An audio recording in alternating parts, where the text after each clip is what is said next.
اولین ویدیو لانگ منه تو یوتیوب. خیلی براش استرس دارم، خیلی زیاد، ولی تصمیم گرفتم که یه روز ورزشیمو که میدونم با خودم به اشتراک بذارم. در واقع یوتیوبو برای خودم شبیه یه آلبوم زندگی میدونم که دوست دارم توش تمام لحظاتم ثبت بشه. لباس پوشیدم، برگشتم یه ضد آفتاب بزنم و بریم.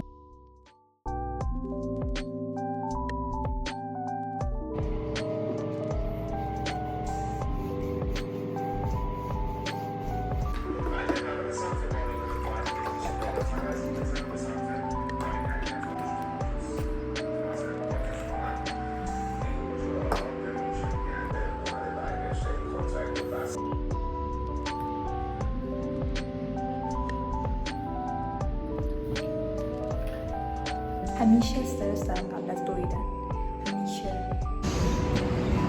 شروع کنیم. میخوام خیلی ایزی برم.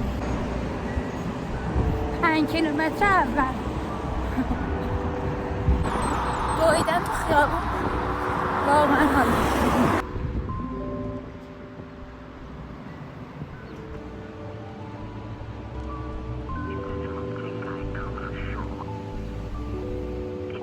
چه این کاری که من دارم میکنم و هیچ وقت نکنید،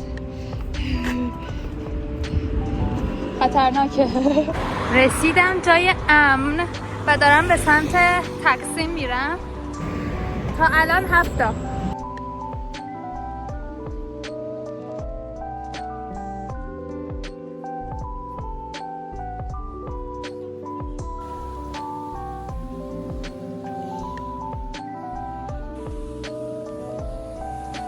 بالاخره رسیدم تقسیم. از خونه من تا تقسیم بودن 8 کیلومتر بود. البته هنوز 8 کیلومتر کامل نشده و اینکه یه مقدار از مسیر من راه رفتم به خاطر اینکه کوچه پس کوچه بود و اصلا معلوم نبود چجوری باید بیام، ولی بالاخره رسیدم تقسیم و اینکه یکی از هدفام واقعا تیک خورد. همیشه دوست داشتم از خونم تا تقسیم بدوم. حالا مسیرهای دیگه هم واسه ولاگای بعدی میذارم.